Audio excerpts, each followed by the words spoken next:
naloga, v kateri mladi bodoči arhitekti govorijo povsem iz konteksta javnega natečaja. O tem mogoče malo kasneje. Moram pa reči, da pa ideja, ki se je razvili od same Mekinske šole, se mi zdi zanimiva in na nek način pravzaprav sledi tistim razmišljanjem in recimo iskanjem možnosti, ki je občinska uprava in občinski svet obravnaval, mislim, da je upravne pomaganje na 6-7 let nazaj, nekaj podobnega. In mi je bila sama postavitev v ta prostor kot rešitev neke nove šole na nove lokaciji dobra, ki je na nek način iskala sinergične učinke obstoječega prostora in stadiona kot igrišče za potrebe osnovne šole. Torej, to mi je všeč. Moram pa reči, da seveda, ko ste te zadeve delali, ste celostno delali šolske okoliščine. Spregledali ste eno pomembno dejstvo, da je v neposredni bližini Mekin tako rekoč šola, ki je novo datirana, dograjena in ima zelo veliko kapacitet, v katere lahko vključimo ne samo te otroke z področja, recimo Mekin, tako tudi bistveno več. In občino kot tako je treba na nek način gledati celostno.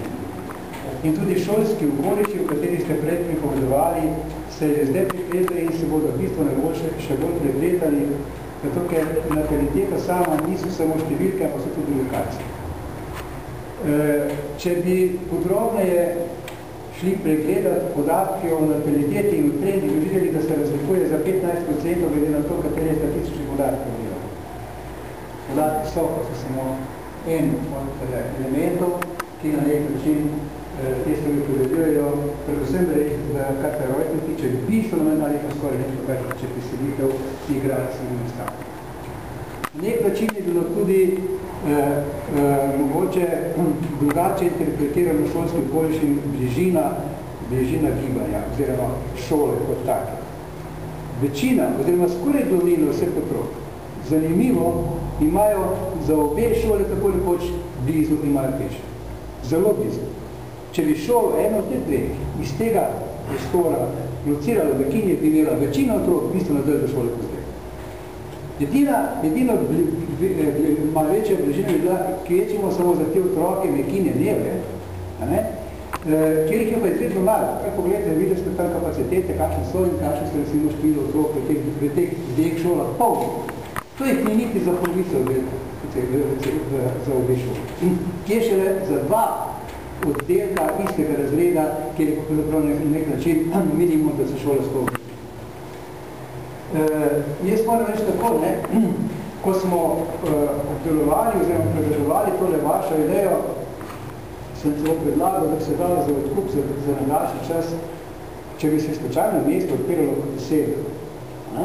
Oziroma to bilo proti strani, če je to sever, se ne če je severovzhod, ker ideja se mi zdi dosti dobra. Medtem ko pa reševanje situacije, zagotavljanje potreb za te šolske okoliše, ki so in za te populacije, ki so tudi za trend, ki je v perspektivi koliko jasno, da nam lahko računaš, smo pa po dolgem temeljitem razmislu ugotovili, da je to pravzaprav za enkrat idealna lokacija. Res, da je prostorsko zelo tesno. Ko smo pripravljali, to ni bilo samo eden ali pa dva ali tri, ki je bila kar celotna ekipa, ki je pripravljala te stvari, je imela zelo težko. Preden se je občina Kamnik odločila, da razmisli o javnem natečaju, smo dali preverbo, ali je ta prostor možno locirati dve novi šoli.